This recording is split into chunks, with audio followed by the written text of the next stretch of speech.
ওই যুগে একজন বড় বুজুর্গ ছিলেন বিশরে হাফি রাহমাতুল্লাহ আলাইহি। হাফি মানে খালি পাওয়ালা। জগৎ বিখ্যাত ওই বিশরে হাফি, যে ছিল এক মদের আড্ডাখানার অধিনায়ক। মদ পান না করলে তার মেজাজ ঠান্ডা হতো না। এই বিশরে হাফি আল্লাহ হেদায়াত দিছেন। এমন আল্লাহ হেদায়াত দেওয়ার পরে আল্লাহর কাছে এত প্রিয়, বিশরে হাফি এখন জমিনে হাঁটে, জুতা পায়ে পড়ে না। কেন? বলে জমিন পবিত্র, যেখানে সেজদা দিবে সেখানে কবুল। এই জন্য পবিত্র জমিনে বিশরে হাফি জুতা পরিধান করবে না। তাজকিরাতুল আউলিয়া নামক কিতাবে আছে, যতদিন বিশরে হাফি জমিনে জুতা পায়ে দেয় না, অতদিন পর্যন্ত তার পালিত গরু ছাগল জমিনে পায়খানাও করে না। জমিন বড় পবিত্র। এটা ফাতোয়া না, এটা তাকওয়া। মদিনাতুল মুনাওয়ারায় গেছে জিয়ারতে, একদিন দুই দিন তিন দিন থাকার পরে ওজর খাই পেশ করেন, আর মদিনায় থাকা যাবে না। কেন? আমার বাথরুমের ব্যাগ আসছে। করো, বাথরুম আছে তো না। আমার রাসূল মদিনার অলিতে গলিতে হেঁটেছেন। কোথায় আমার রসুলের কদম? রসুল আমার যেখানে কদম দেয় সেখান থেকে মিশকের ঘ্রাণ। আমি বান্দা ওই পবিত্র জমিনে বাথরুম করব না। ওই বিশরে হাফির যুগে জগৎ বিখ্যাত কোরআন ও হাদিসের বড় আলেম, বড় ইমাম আহমদ বিন হাম্বল রাহমাতুল্লাহ আলাইহি, বিশরে হাফি কোথাও সফরে যাইতেছেন ঘোড়ার পিঠে। ইমাম আহমদ বিন হাম্বল বিশরে হাফির থেকে অনেক বড় আলেম, যাইয়া ঘোড়ার লাগাম ধরে টানে। বুঝেননি কথা? ঘোড়ার লাগাম ধরে টানে বিশরে হাফি উপরে, আর জমানার ইমাম আহমদ বিন হাম্বল লাগাম ধরে টানে। জিজ্ঞাসা করে আহমদ বিন হাম্বল, আপনি বিশরে হাফির লাগাম ধরে টানেন কেন ঘোড়ার? সে তো আলেম না বড়, সে তো, আপনি তো জমানার বড় আলেম। বলে, আমি হলাম আলেম বিল কিতাব, আমি কিতাবের আলেম, আর সে হলো আলেম বিল্লাহ। আমি কিতাব চিনি, কিতাব জানি। বিশরে হাফি আল্লাহকে চিনি, আল্লাহকে জানে। এই জন্য আমি তার সোহবত নেই। ইমামে আজম আবু হানিফা রাহমাতুল্লাহ আলাইহি বলেন, আমার জীবনের 2টা বছর এত দামি, ওই 2টা বছর যদি না হইতো আমি ইমাম আবু হানিফার সম্মান এত উঁচু হতো না। সেই 2 বছর কোন 2 বছর? ইমাম জাফরে সাদেক, তার কাছে আমি সোহবতে 2 বছর কাটাইছি, আমার জীবন রং হয়ে গেছে। ও আল্লাহর বান্দারা, ভালো করে বুঝো, মোবাইলে চার্জ নাই, বিদ্যুতের সাথে লাইন লাগাও, মোবাইল ফুল চার্জ হয়ে যাবে। কথা আসে না, নেটওয়ার্ক ফুল লাগাও, টাওয়ারের সাথে লাইন লাগাও, সম্মান বেড়ে যাবে। ও দুনিয়ার মানুষ, ভালো করে বুঝো, স্বর্ণ কিন্তু মাটির মধ্যে থাকে, পদার্থ খনির মধ্যে থাকে। ওখান থেকে বেছে বেছে বের করে ধুইয়া ধুইয়া শোধন করিয়া এরপরে বের করা হয়। বের করার পরে চকচক করে, এরপরে তার দাম বেড়ে যায়। এটাকে কেউ অমূল্য মনে করে না, ফালাইয়াও দেয় না। এরে নবীর উম্মত, দুনিয়াতে দেখো, বড় ডাক্তার হতে হলে বড় অভিজ্ঞ ডাক্তারের পেছনে পেছনে ট্রেনিং দেয়নি? শুধু লেখাপড়া যথেষ্ট না, দুনিয়ার লাইনে যদি নিজের দামি বানাইতে চাও, দামি দামি আল্লাহওয়ালার সাথে সম্পর্ক জোড়ায় দাও। সাহাবায়ে কেরামরা রাসূলের স্পর্শ পেয়েছেন, এতটা দাম হয়ে গেল। দুনিয়াতে কোরআনের সাথে সম্পর্ক। আমি হাফিজুর রহমানের গায়ের জামার কাপড়ের গজ অনেক বড় দামি। আরে কত দামি? বাংলাদেশে এখন 1 কোটি টাকা দিলেই জামাটার কাপড় আর কেউ পায় না। 1 কোটি টাকার এই কাপড় যদি এখন আমাকে কেউ দেয়, আমি এখন বিক্রি করে দিব। 1.5 কোটি টাকা বিক্রি হয়ে যায়, 50 লাখ লাভ। বাংলাদেশের কোথাও কাপড় নাই। গার্মেন্টস ফ্যাক্টরি যারা কাপড় বানায় অর্ডার দিলাম আইনে দেন, 1 কোটি টাকার কাপড় আনেন, কালকে দিয়ে দিই। কিন্তু এই কাপড় পাড়ায় পইরা গেলে খুইলা রাখলে পাড়ায় পায়ের নিচে থাকে। কিন্তু দোকানের একটা সামান্য কাপড়, এটা কাটা টেইলার ফালায় দেয়, এটার দিয়ে বাসায় না একটা মেশিন দিয়ে জুসদান বানায়, গিলাপ বানায়, কোরআনে লাগাই দিছে। এখন এটা কেউ পায়ে লাগায়নি। আমি এই কাঠের চেয়ারে বসছি, কত দামি চেয়ার, যে কেউ চাইলে বানাইতে পারে না, টাকা দরকার, 1 পিস বানাবে না, এটার একটা নিয়ম আছে। কিন্তু সামান্য কাঠ কোরআনে লাগাই দিছেন, রেহাল নাম হয়ে গেছে, দাম বেড়ে গেছে। আপনাদের এলাকায় বহু ঘর আছে, বিল্ডিং আছে, একটা ঘরের কোনো দাম নাই, কিন্তু এই ঘরের এত দাম কেন? বলে কোরআনের তেলাওয়াতের স্পর্শ লাগছে। এই জন্য এখানে কেউ বিনা অজুতে জুতা নিয়ে মসজিদে যায় না, কেউ মসজিদে আসলে বিড়ি টানে না। টানেনি? আপনাকে এলাকায় এরকম বেদ্যব আছে কেউ যে মসজিদের ভিতরে বইয়াও টানে? আল্লাহ হেদায়াত দান করে। আরো জোরে বলেন। উলামায়ে কেরামের সাথে বেয়াদবি করি ওনার যুবক। বাংলাদেশে এত ঝামেলা কেন? যত কারণ আছে এর মধ্যে বড় কারণ আলেমদের সাথে বেয়াদবির ফলাফল। খবরদার বেয়াদবি করবা না রে বাবা, সাবধান। তুমি ডাক্তার হও, জীবন ধন্য, সর্বোচ্চ সম্মান তোমার হবে যদি 3 জায়গার দোয়া নিয়ে চলো। ডাক্তার হতেও বাধা নাই। এবার বলবা হাফিজ ভাই এটা কি সম্ভব? হ্যাঁ, তুমি ডানে বামে তাকাও, সত্যটা স্বীকার করে আমাকে বলো। ও যুবক বাবারা, তোমার মতো যুবক স্কুল কলেজে পড়ে, সত্য কথা বলো, 5 ওয়াক্ত নামাজও পড়ে আসেনি, তুমি পারো না কেন? আমি আনসার দিব, তোমার কপালে কার জানি বরদোয়া লাগিয়েই গেছে, অজান্তে বরদোয়া লাগছে, এই জন্য তুমি হাজারো বয়ান শুনে কান্দো না, মোনাজাত করো না, তওবা করো না, মসজিদেও যাও না। তোমার মতো যুবক র্যাব, আর্মি, পুলিশ, বিডিআরের চাকরি করে 5 ওয়াক্ত নামাজ পড়ে, বলো তুমি কেন পারো না? অবশ্যই তোমার কপালে কার যেন বরদোয়া লেগে গেল। তোমার মতো যুবক রাস্তায় গাড়ি চালায়, ড্রাইভারি করে, নামাজ পড়ে, তুমি কেন পারো না? তোমার মতো যুবক এই বাজারে ব্যবসা করে, চাকরি করে, 5 ওয়াক্ত নামাজ পড়ে, শাটার টাইনা মসজিদে চলে গেছে, এখন বেচা কিনা চলবে না, এরকম ব্যবসায়ী নাই? বলো ব্যবসায়ী বাবা তুমি পারো না কেন?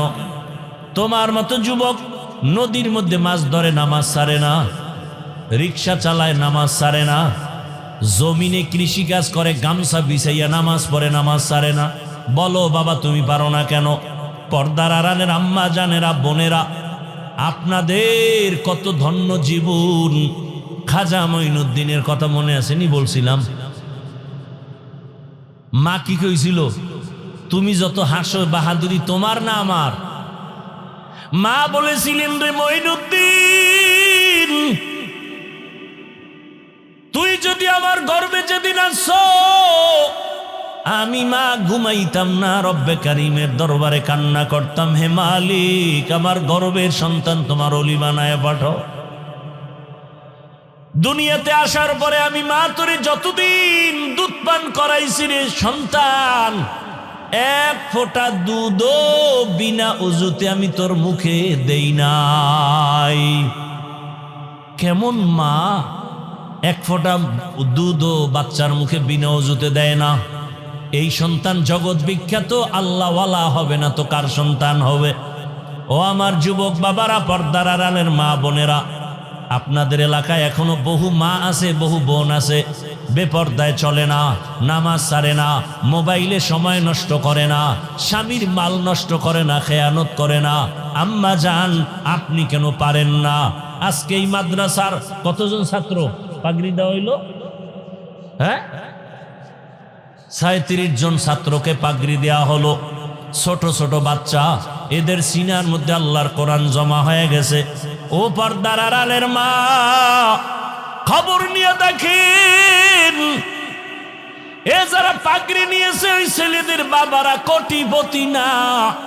খবর নিয়ে দেখেন, চাষি চাষের কাজ করে, কৃষি কাজ করে, রিক্সা চালায়, ড্রাইভারি করে, খেটে খাওয়া মানুষ, সন্তানটারে কোরআন পড়াইছে, দিনে কাজ কইরে যা পায়, নিজে খাইলো না খাইলো সন্তানের কিছু বেতন দেয়। এই বাবা মার আজকে খবর নেন, তাদের মতো ঈদের আনন্দে জমিনে আজকে আর কেউ নাই যে আমার সন্তানটা কোরআনের হাফেজ হয়ে গেল। ও পর্দার আড়ালের আম্মা জান, মনে কি চায় না একজন হাফেজের মা হইয়া কবরে যাবে,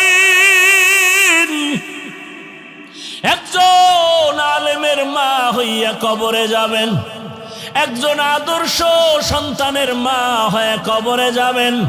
সন্তানটারে কোরআন পড়াইয়া ডাক্তার বানান, বাধা নাই। সন্তানটাকে কোরআন শিক্ষা দিয়া ইঞ্জিনিয়ার বানান, বাধা নাই। সন্তানটাকে কোরআন শিক্ষা দিয়া প্রফেসর বানাবেন, বাধা নাই। ওই সন্তান ডাক্তার হলো আপনার জন্য কোরআন তেলাওয়াত করে দোয়া করবে। এখনো সময় আছে, মা তওবা করেন। আপনাদের জীবনটা বড় ধন্য, আল্লাহর কাছে তওবা করেন। জীবনে তো বেপরদায় কম দৌড়াইলেন না, জীবনে তো মোবাইলে সময় নষ্ট কম করলেন না। আর কত মরার কি চিন্তা এখন অন্তরে আসে নাই? ও যুবক, মনের মতো গুনাহ তো কম করো নাই। মনের মতো নামাজ সারিয়া মনের মতো দৌড়াইছো। মনে চাইছে পার্কে যাবা, পার্কে দৌড়ায় গেছো। মনে চাইছে মোবাইল চালাবা, সারা রাত চালাইছো, কারো বাধা মানো নাই। মনে চাইছে মেয়েদের নিয়ে আড্ডা দিবা, দিছো, কারো বাধা মানো নাই। মসজিদে যাবা না, যাও নাই, দাড়ি কাটবা, কাটে ফেলেছো, কারো বাধা মানো নাই। এখনো কি তোমার মরণের ভয় অন্তরে আসে না? আজকে তুমি এখানে তাজা যুবক বসে আছো, তুমি কি একটু ভয় করো না? সকালবেলা ঘুম থেকে এমনও হতে পারে তোমার বাবায় দৌড় দিয়া মসজিদে গিয়া বলবে, ইমাম সাহেব তাড়াতাড়ি আসেন, আমার বাবা দুনিয়াতে জিন্দা নাই।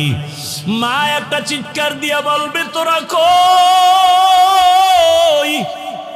আমার সন্তান আর দুনিয়ায় বেঁচে নাই। মা চিল্লায় কাঁদবে আর বলবে, আমার আম্মু বলে কে ডাক দিবে?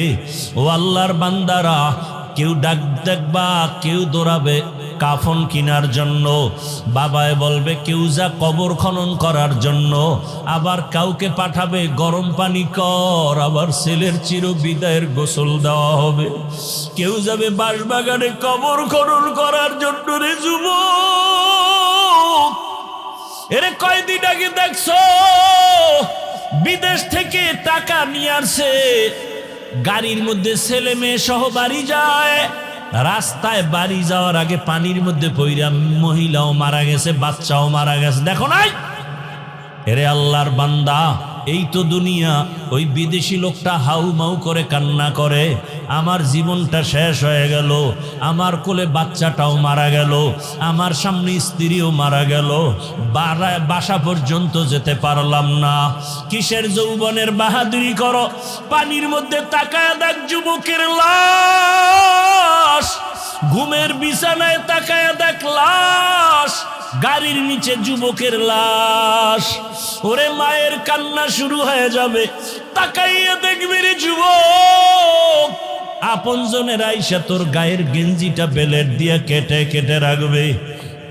গোসল করাইয়া যখন কাপন পরাবে, খাটে উঠাবে, মসজিদের খাটিয়া ঘরের দরজায় তোমারে আমারে খাটে উঠাইয়া যখন ঘর থেকে জানাজার ময়দানে নিবে, আম্মা জান জানালা দিয়া চিৎকার দিয়া বলবে, আমার বাবারে কই নাও, শেষবারের মতো একটু চেহারাটা দেখাইয়া যাও, আমার বাবারে আর জীবনে বুঝি দেখতে পারবো না। চির বিদায় দিয়া দিবে সবাই। জানাজা পড়াইয়া ওই বাঁশবাগানে যেখানে দিনেও কেউ যায় না ভয়, ওইখানে তোমাকে আমাকে শোয়াইয়া মাটি দিয়া বিদায় হয়ে যাবে। ও যুবক বাবা, মনের আশা পূরণ কইরা তো গুনাহ করছো, এবার তওবা করো। মনে মনে আমার আল্লাহকে ডাকো আর বলো, হে আল্লাহ, আমার মতো জেনারেল লাইনের যুবক হইয়া যদি রাস্তায় গাড়ি চালাইয়া নামাজ পড়ে আমি কেন পারি না? আমার মতো জেনারেল লাইনের যুবক যদি চাকরি করে নামাজ পড়ে আমি কেন পারি না? আমার মতো যুবক যদি জেনারেল লাইনে থাকিয়া ব্যবসা করিয়া নামাজ পড়ে আমি কেন পারি না? আজকে থেকে তওবা করে নিলাম। আমার আল্লাহকে মনে মনে বলো, করো হে আল্লাহ, জীবনে আর নামাজ ছাড়বো না, দাড়ি কাটবো না, আর বেপর্দায় চলবো না। মা বাবার দোয়া নিয়া, শিক্ষকের দোয়া নিয়া, ওলামায়ে কেরামের দোয়া নিয়া নবীজির আদর্শ মতো চলবো। ও আল্লাহর বান্দা, পর্দার আড়ালের মা বোনেরা, অন্তর ভরে দোয়া করো, আল্লাহর কাছে তওবা করো। ও দয়ার মালিক, মান ইয়াহদিহিল্লাহু ফালা মুদিল্লা লাহু ওয়া মান ইউদ্লিলহু ফালা হাদিয়া লাহু, মান ইয়াহদিল্লাহু ফাহুয়াল মুহতাদ ওয়া মান ইউদ্লিল ফালান তাজিদা লাহু ওয়ালিয়্যাম মুরশিদা।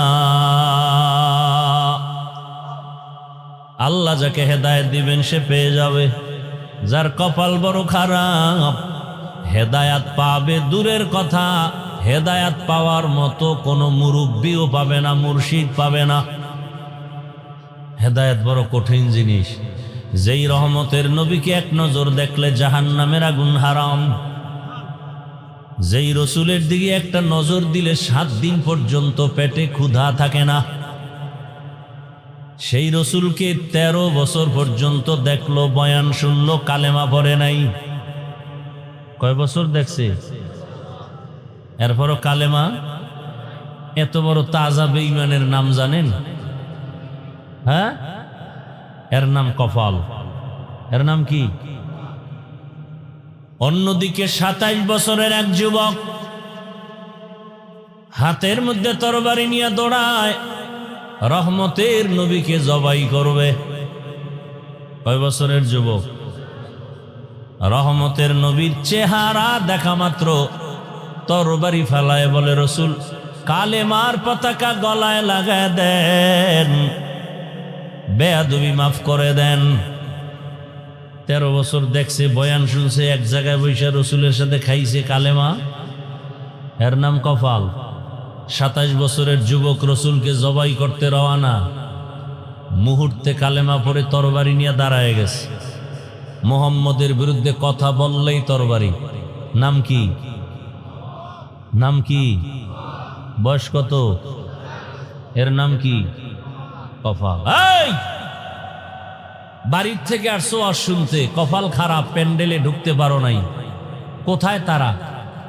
দোকানে দোকানে ঘুরে আর নারী পুরুষ সমানে, যুবক যুবতী আড্ডা দেয় আর তাজা তাজা কবিরা গুনাহ করে। আছে না মার্কেট?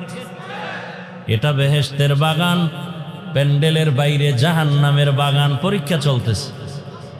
কি চলতেছে? আল্লাযী খালাকাল মাউতা ওয়াল হায়াতা লিয়াবলুয়াকুম আইয়ুকুম আহসানু আমালা ওয়া হুয়াল আজিজুল গফুর।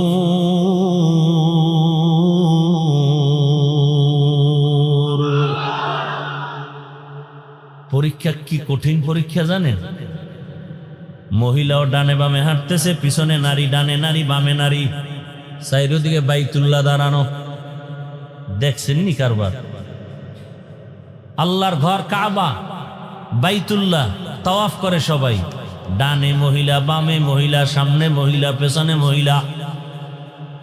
অনেকে চেহারা খুইলা তাওয়াফ করে, আমিও তাওয়াফ করি, পিসাবও করে, বুজুর্গ করে, দুনিয়াদারেরাও করে। পরীক্ষা চলতেছে। মাওলার রহমত নাজিল হচ্ছে বাইতুল্লাহর উপরে অল টাইম। এখন তোর অন্তর কি বাইতুল্লাহর দিকে যায় না নারীর দিকে যায়? পরীক্ষা চলতেছে, কঠিন পরীক্ষা। পাস করলে তুই বিনা হিসাবে জান্নাত, ফেল করলে মরার আগেই জাহান্নাম। বড় কঠিন পরীক্ষা। বাড়ির থেকে ওয়াজের নাম শুনে আসছে, প্যান্ডেলে ঢুকতে পারে না, এর নাম কি? আর এক দল প্যান্ডেলে ঢুকছে, কিন্তু বয়ান শোনার মতো কলবটা খালি করতে পারে নাই। মোবাইল দিয়ে পর্দা লাগায় রাখছে, সামনে মোবাইল। কপাল ভালো? কে ভালো কপাল? সারা রাত মোবাইলে আকাম কইরা চেহারাটারে নষ্ট করে ফেলেছে। চেহারার দিকে তাকাইলে কোনো মায়া নাই, নূর নাই, আকর্ষণ নাই।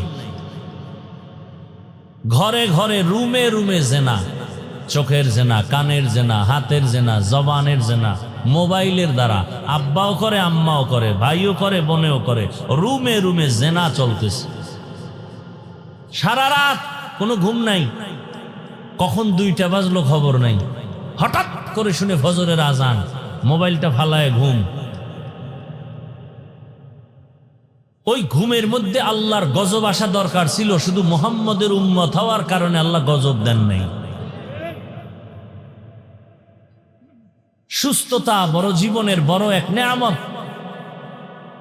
আমার কথা আপনার মানার কোনো দরকার নাই। বাসায় গিয়া যুবকদের বলছি, শিক্ষিত বাবারা মোবাইলে গুগলে সার্চ দাও। টাচ মোবাইল দেখলে শরীরের অঙ্গ প্রত্যঙ্গের কি কি ক্ষতি হয়, ওখানে ডিটেলস চিকিৎসা বিজ্ঞানীরা কি বলেছে দেখো। হুজুরের কথা মানার দরকার নেই, ওখানে দেখো কিডনি শেষ, হার্ট শেষ, ব্রেন শেষ, লেখাপড়া শেষ, মায়ের সাথে বেয়াদবি, বাবার সাথে বেয়াদবি, শিক্ষকের সাথে বেয়াদবি, সব সূত্র মোবাইল। এই প্যান্ডেল হিসেবে বেয়াদবি, এত কিলাকিলি কেন, ধাক্কা ধাক্কি কেন? মোহাব্বতের মানে কি বেয়াদবি করা? এটা কোন মোহাব্বত, কোন ভালোবাসা? ভালোবাসা তো বেয়াদবির নাম না। রসুল বয়ানে বসছেন, সাহাবাদেরকে বললেন যে যেখানে আছেন বসেন। আওয়াজটা এক সাহাবি শুনছেন বাহির থেকে, এক পাও ভেতরে আর এক পাও বাইরে মসজিদের। কানে আসছে, রসুল বলছেন বসেন। বাহিরের পাও ভেতরে দেননি, ভেতরের পাও বাহিরে নেননি, জায়গায় বসে গেছেন। এর নাম আদব। আমাকে আপনি ভালোবাসেন তার মানে বেয়াদবি করবেন? এটা কোন ভালোবাসা? একটা ছবি তোলার জন্য আপনি আমার গায়ে হাত দিবেন? এজন্যই একটু আগে বলেছি, মোবাইল আমাদের বেয়াদব বানিয়েছে। একটা মানুষ হাত বিছাইতে সালাম দিতেও চিন্তা করে, কি জানি হুজুর মনে করে। আর ছবি তোলার জন্য কাদের উপরে হাত উঠায়, ছবি তোলার জন্য বলে হুজুর একটু ছবি তুলবো। আবার বলে অনুমতি দেন। মদিনার অনুমতি নাই, আমি কেন অনুমতি দিব?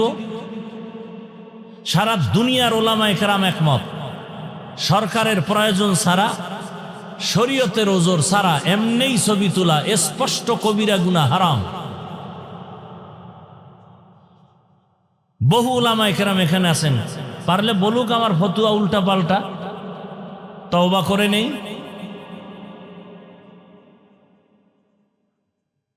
এখানে আপনারা যারা আলেম না তারা বলেন তো, আমার চেহারাটা আপনার যুবতী বোন দেখবে, হালাল?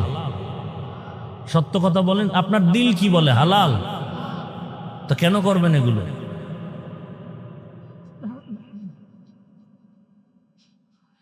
আল্লাহ আমাদের সব ভাইকে হেদায়াতের দৌলত দান করেন। যাদের আয়োজনে আজকের এই মাহফিল, সময়, পরামর্শ, অর্থ সব দিয়ে সহযোগিতা করেছেন, আল্লাহ তাদের কবুল করেন। দরুদ ও সালাম সৈয়দুল মুরসালিন রহমাতুল্লিল আলমিন শফিউল মুজনিবিন খাতামুন নবিয়্যিন সৈয়দুস সাকালাইন ইমামুল মুরসালিন হযরত মুহাম্মদুর রাসূলুল্লাহ। নবীর নামে দরুদটা পড়লেন না? কি দুশ্মনী আছে রসুলের সাথে? পড়লেন না কেন? সবাই একবার জবান খুলে পড়েন তো, কতটা গুনাহ হইছে।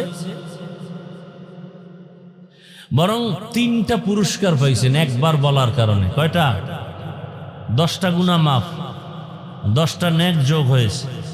আল্লাহর দরবারে 10 গুণ মর্যাদা বেড়ে গেছে। हर के बाशुद आमिले सल्लु मुदम आतिशे दोज़ख शवद बरवाए হারাম। জীবনে কিছু করছেন আর না করছেন, আজকে থেকে দরুদের আমলটা ধরে ফেলেন। দুনিয়াতেও অনেক কিছু পাবেন, একসময় আমার কথা মনে রাখবেন। আখেরাতে তো পাবেনই। কমপক্ষে দৈনিক 300 বার দরুদ পড়বেন, আজমতের সাথে, পবিত্র অবস্থায়, নির্জন জায়গায় বসে। এরপরে পবিত্র অবস্থায় ঘুমাবেন, চেহারাটাকে ব্লাড দিয়ে ফিরায় দিবেন, দরুদের আমল লাগাতার করতে থাকবেন। কি যে আল্লাহ আপনাকে দিবেন আমার এটা বুঝাবার কোনো ক্ষমতা নাই। তবে এতটুকু কথা আমি বলি, সবার জন্য মৌখিক নফল আমল ইস্তেগফার আর দরুদের থেকে পাওয়ারওয়ালা আমল আর এই দুনিয়ায় নেই। ও ব্যবসায়ী, তোমার ব্যবসায় সমস্যা, দরুদের আমল চালু করো, সমাধান হয়ে যাবে। এত পাওয়ারফুল এক আমল দরুদের আমল। আল্লাহ আমাদের বেশি বেশি বেশি বেশি দরুদের আমল করার তৌফিক দান করুন। উলামায়ে হযরত আলোচনা করেছেন দীর্ঘ সময়। আল্লাহ উলামায়ে কেরামদের কথাগুলো আমাদেরকে সহি তরিকায় আমল করার তৌফিক দান করেন। উলামায়ে কেরামের ইজ্জতকে আল্লাহ বেশি বেশি বাড়ায় দেন। যারা লেখার মাধ্যমে, বলার মাধ্যমে, মিডিয়ার মাধ্যমে আলেমদের বদনাম ছড়ায়, আলেমদের ইজ্জত ছোট করার চক্রান্ত করে, আল্লাহ এদের হেদায়াত দান করেন। আল্লাহ এদের হেদায়াত দান করেন। আল্লাহ এদের হেদায়াত দান করেন। হেদায়াত না থাকলে ধ্বংস করে দেন।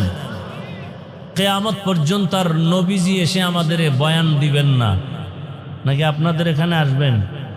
কোন থানা এটা? কিয়ামত পর্যন্ত কোন সাহাবী আসবেন দাওয়াত দিতে?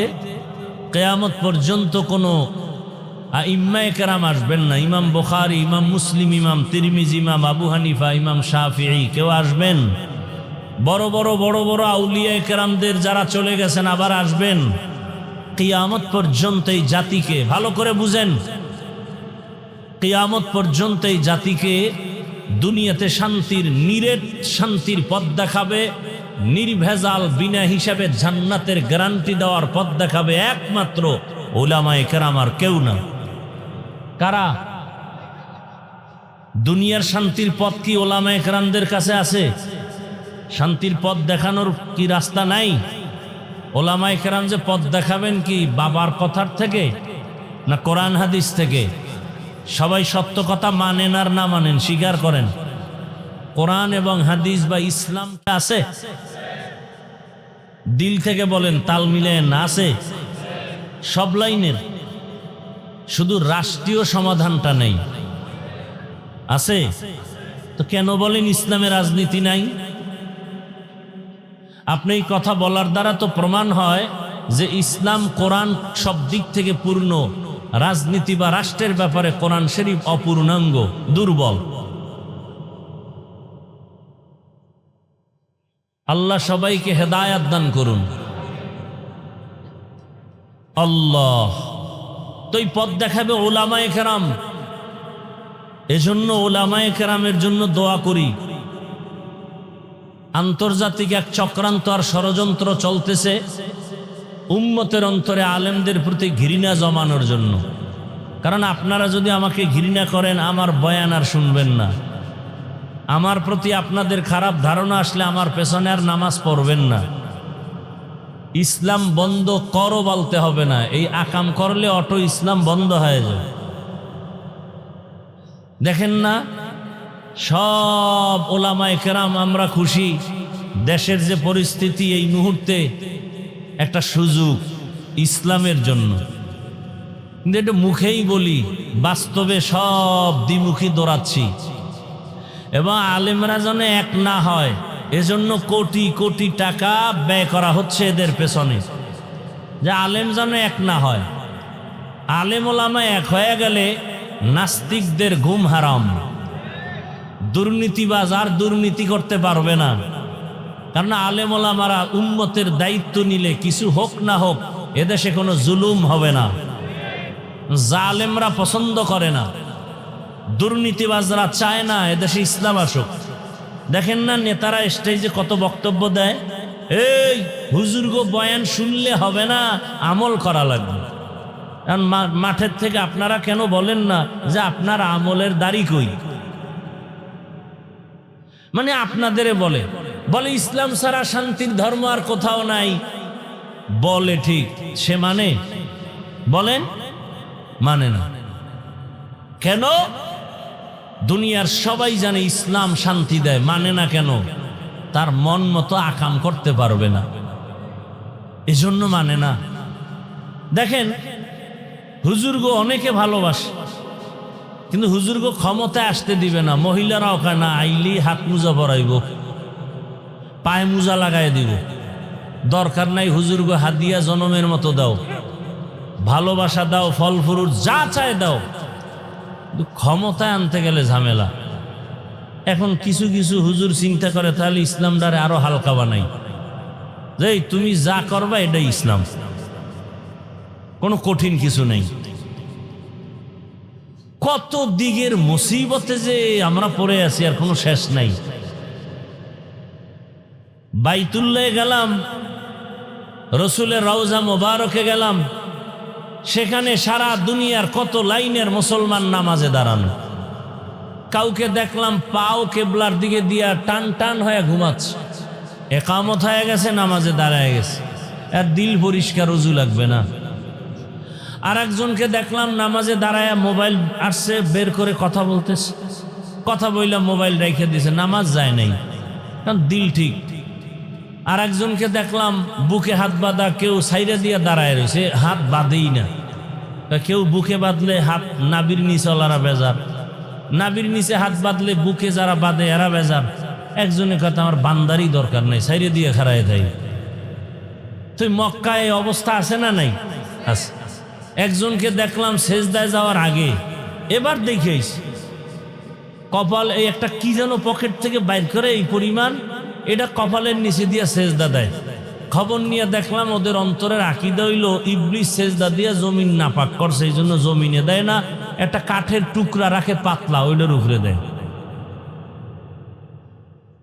আচ্ছা, আমি যেটা বুঝাতে চাই, আরবে, সৌদি, মক্কা, মদিনায় এত ফেরকা, এত কিছু, আপনারা শুনছেন কোনো দিন যে তারা এই এত মতামতের মধ্যে কিলাকিলি লাইগিয়া 10 জন মারা গেছে? শুনছেন? তো সোনার বাংলায় গজব কেন, ঝগড়া কেন? বুকে হাত বাঁধি, নাবিওয়ালারা বেজার, নাবির নিচে হাত বাঁধলে বুকওয়ালারা বেজার। 20 রাকাত তারাবি পড়ি, 8 রাকাতওয়ালারা সালাম দেয় না, দিলেও নেয় না। কেন এই গজব? কেন? কার বদনজর লাগছে আমার দেশে? এত ঝগড়া হবে কেন? আপনি 20 রাকাত পারেন না, পড়েন 8 রাকাত, আপনার জবাব আপনি আল্লাহর কাছে দিবেন। হ্যাঁ, আমার এখানে করণীয় কি? আপনাকে মহব্বতে বুঝাতে পারি, আর কিছু না। না গালি দিবেন, সালাম দিবেন না, দিলেও নিবেন না, এটা কোন রসুলের আদর্শ? আল্লাহ হেদায়েত দান করুন।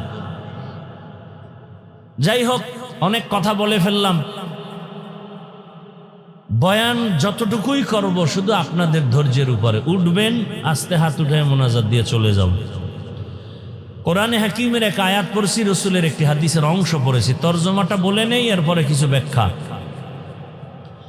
ওয়া আম্মা মান খাফা মাকাম রাব্বিহি ওয়া নাহান নাফসা আনিল হাওয়া ফাইন্নাল জান্নাতা হিয়াল মাওয়া।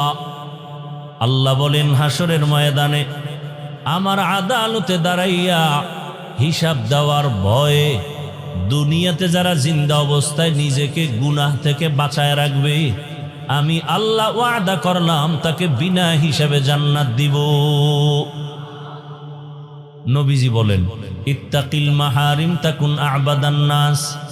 ও দুনিয়ার উম্মতের দল, সমস্ত অবৈধ হারাম থেকে নিজেরা বাঁচাও, আল্লাহ তোমার মর্যাদা মানুষের কাছে বাড়ায় দিবেন, আল্লাহর কাছেও বেড়ে যাবে। হারাম থেকে বাঁচো। আল্লাহ আদম নবীর তরজমা শেষ, এবার ব্যাখ্যা শুরু। আল্লাহ পাক আদম আলাইহিস সালামকে জান্নাতে দিয়া বললেন, উসকুন আনতা ওয়া যাওজুকাল জান্নাহ। হে আদম, তোমার স্ত্রীকে নিয়া, হাওয়াকে নিয়া তোমরা জান্নাতে থাকো। ওয়াকুলা মিনহা রগাদান হাইসু শিতুমা।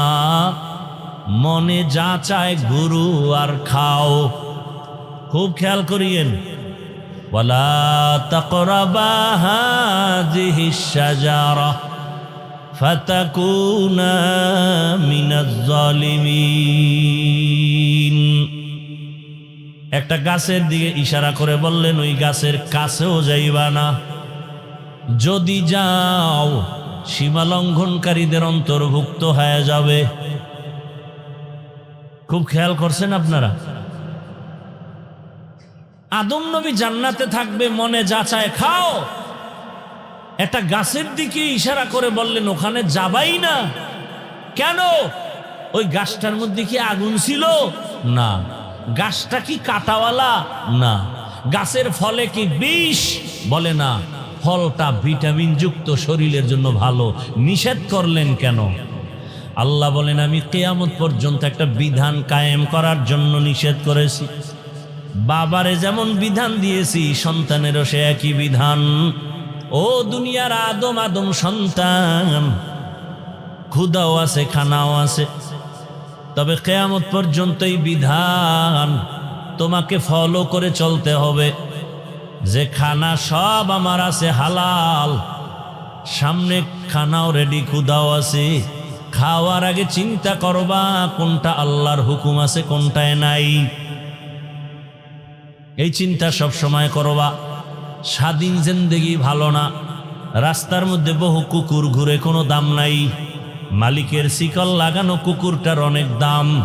ওটারে ধমক দিলে মামলা হয়ে যাবে, মালিক মামলা করবে। উড়ান্ত পাখি আকাশে উড়ে, কোনো দাম নাই। মালিকের খাঁচায় যে পাখি আটকানো, পাখির বড় দাম। জঙ্গলে হাজারো প্রাণী আছে, কোনো দাম নাই। চিড়িয়াখানার মধ্যে হরিণ বাঁধা, বাঘ বাঁধা আছে, অনেক দাম, দেখতে টিকিট লাগে। জমিনে অনেক মানুষ আছে, অনেক মানুষ, কোনো দাম নাই। আল্লাহর মোহাব্বতে কালেমার লাগাম যার গলায় লাগানো, সময় মতো মসজিদে যায়, মানুষটার বড় দাম। কেমন দাম? আল্লাহ কয় শুধু দিন দিন পয়েন্ট বাড়বে। কেমন বাড়বে? বলে সারা দুনিয়ার মধ্যে তোমার ভালোবাসা কেমন। এখন তো ভালোবাসা গণা যায়, গণনা করা যায়। গণনা করা যায় না যে আমার কয়জনে ভালোবাসে। এই ফেসবুকের গোলাম বাবারা, গণনা করা যায় না। তোমার ফলোয়ার কত? কয় 100, 200, 500, 1000। তা তুমি বুঝতে পারলা তোমার ভালোবাসার পার্সেন্ট কত?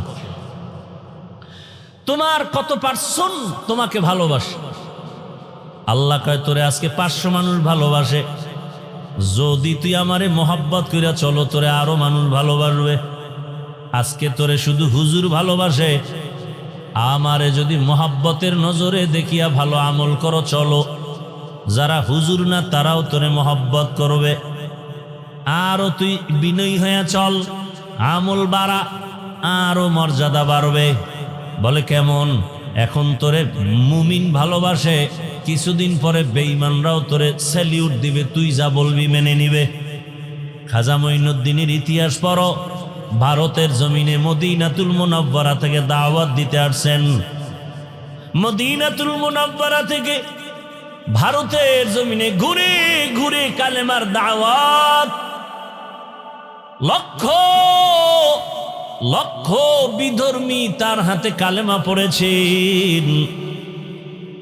মায়ের কাছে গিয়া মঈনুদ্দিন বড় আনন্দ, হাসি আর খুশি।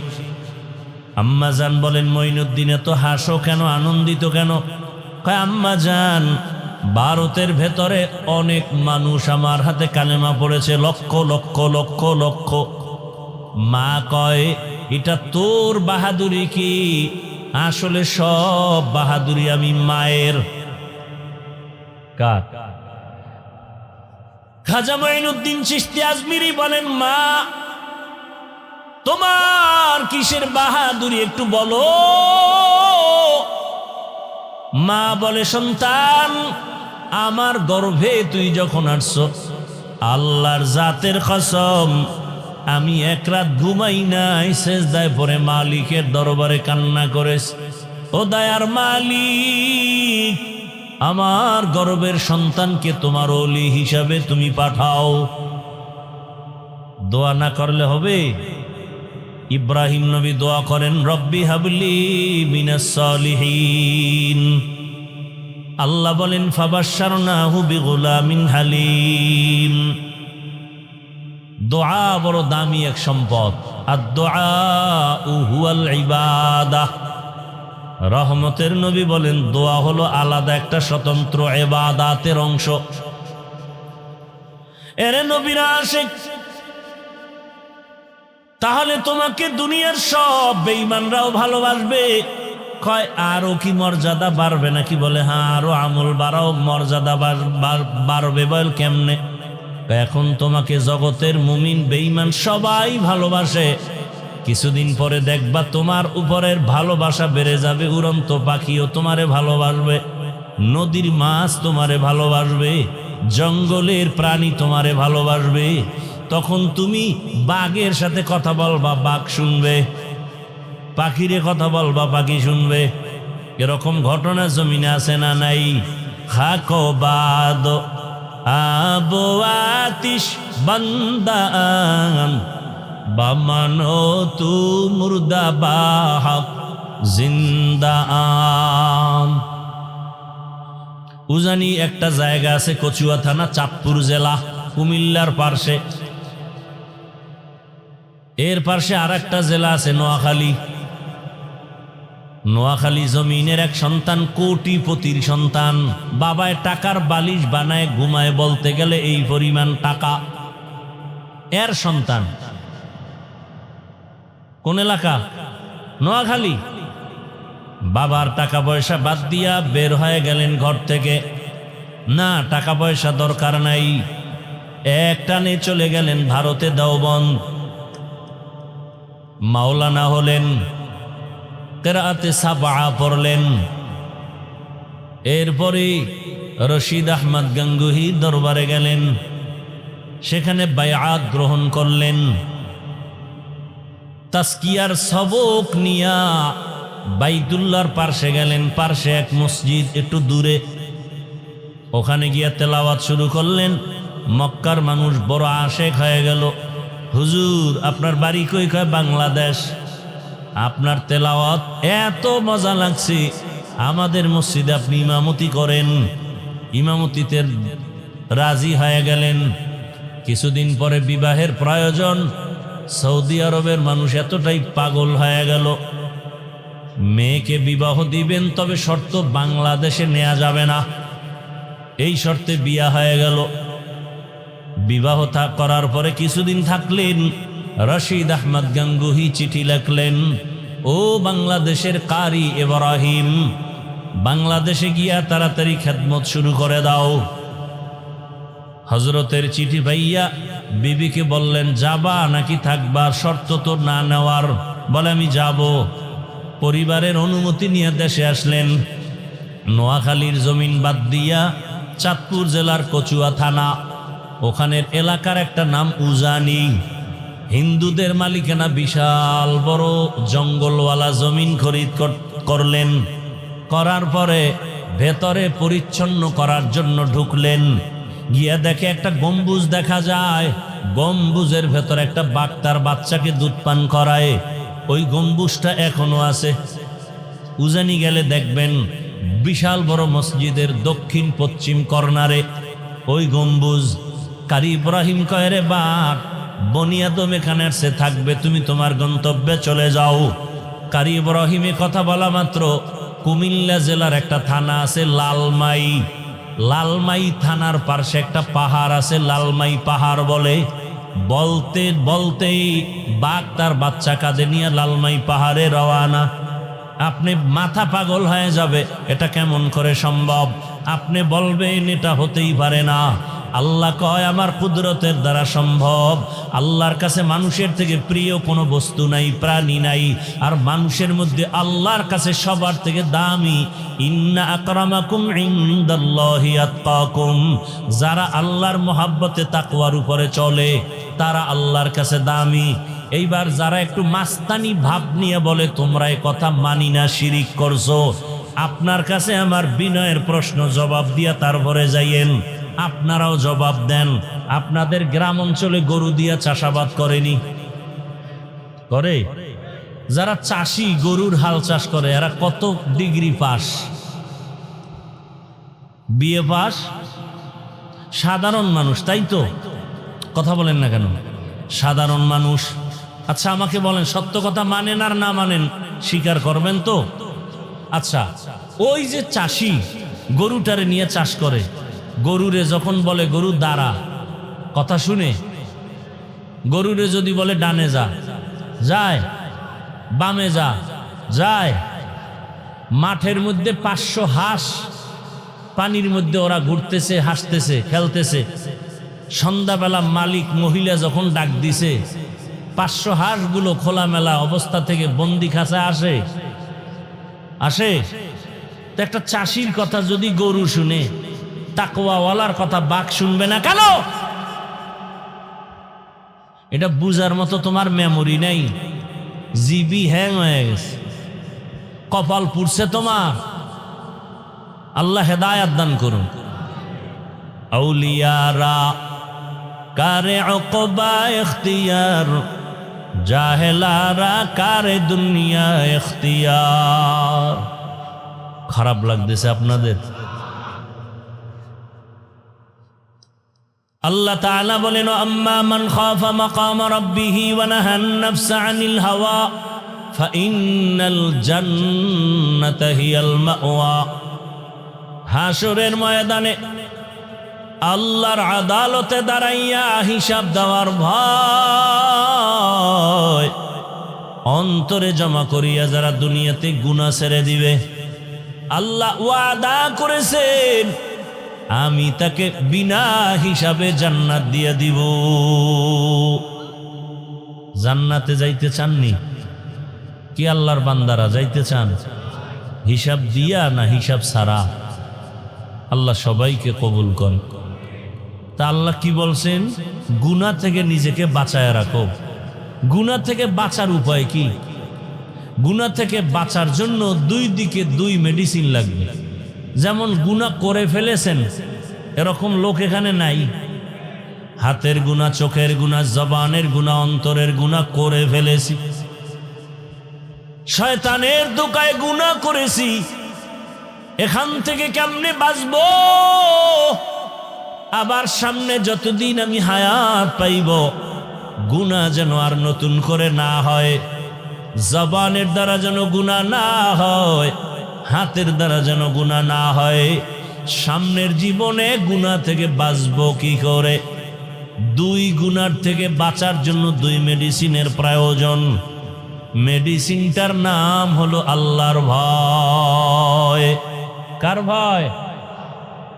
हर के दारद खौफे हकदार दिल मदम जन्नतुल मअवा देहद उरा मकाम जुज़बा हक़ची ज़े मखाज इंसुजा फज़ले उआ मस्ते दर जुमला जहा। পেছনের গুনাহ থেকে বাঁচার জন্য যে মেডিসিন লাগবে নাম হলো আল্লাহর ভয়। সামনে জীবনটা পবিত্র রাখার জন্য, গুনাহমুক্ত রাখার জন্য যে মেডিসিন লাগবে নামও আল্লাহর ভয়। আরবিতে এই ভয়টাকে বলে খাশিয়া। কোরআনের ভাষায় ভয়ের নাম তাকওয়া, কোরআনের ভাষায় এই ভয়ের নাম খৌফ। লাউ আনজালনা হাযাল কুরআনা আলা জাবালিন লারাইতাহু খাশিআ خاشعا متصدعا من خشية الله। এই ভয়ের নাম তাকওয়া। ইয়া আইয়ুহাল্লাযীনা আমানুত্তাকুল্লাহ ওয়া কুনু মা'আস সাদিকিন।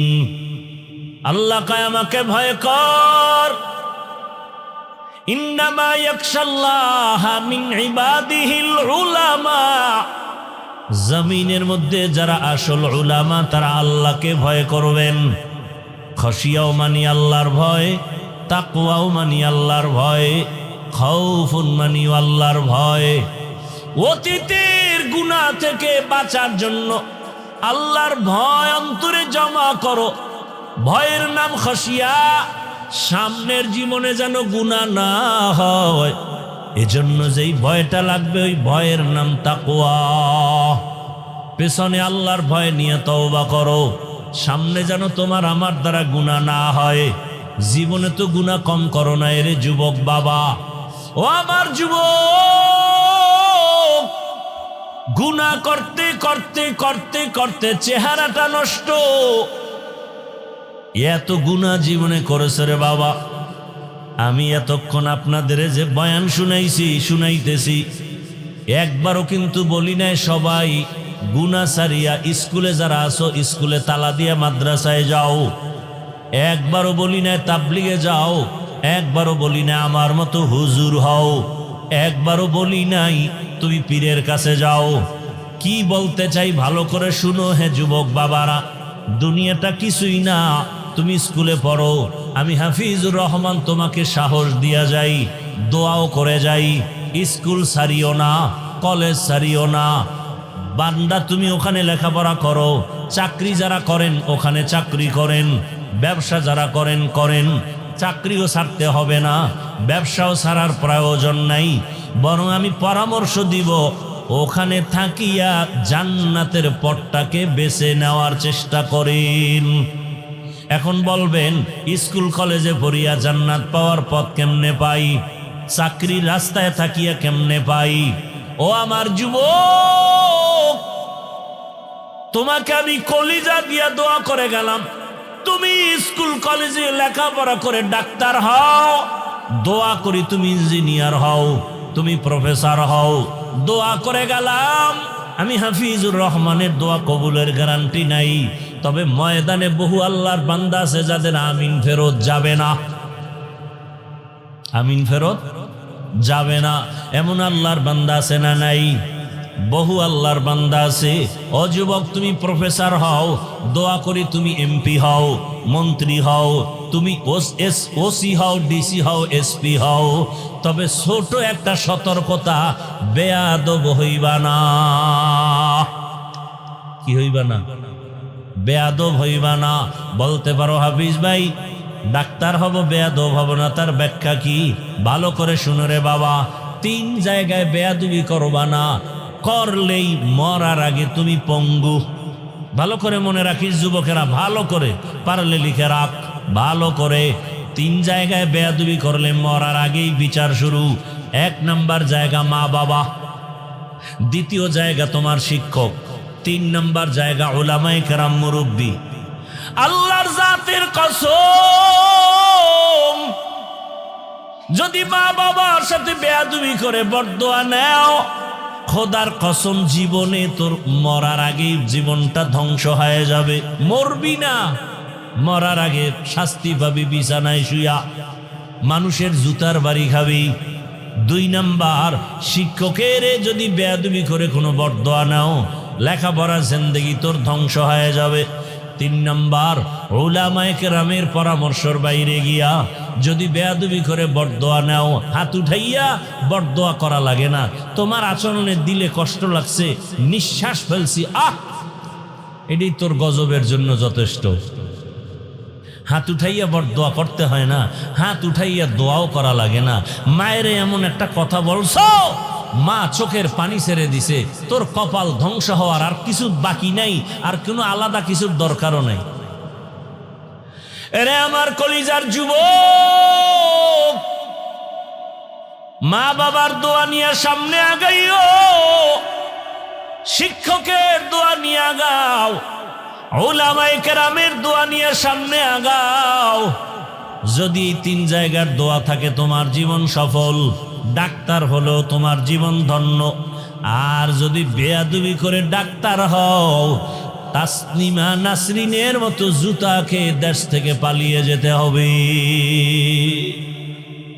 জিন্দেগি মে বন্দেগি তু কার নাহি,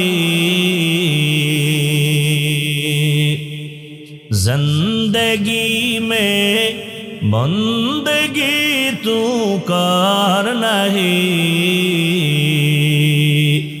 जिंदगी बे बंदगी शर्मिंदा है, जिंदगी बे बंदगी शर्मिंदा है। दुनिया में हो दुनिया का तलबगार ना हो, बाजार से गुजर हो खरीदार ना हो।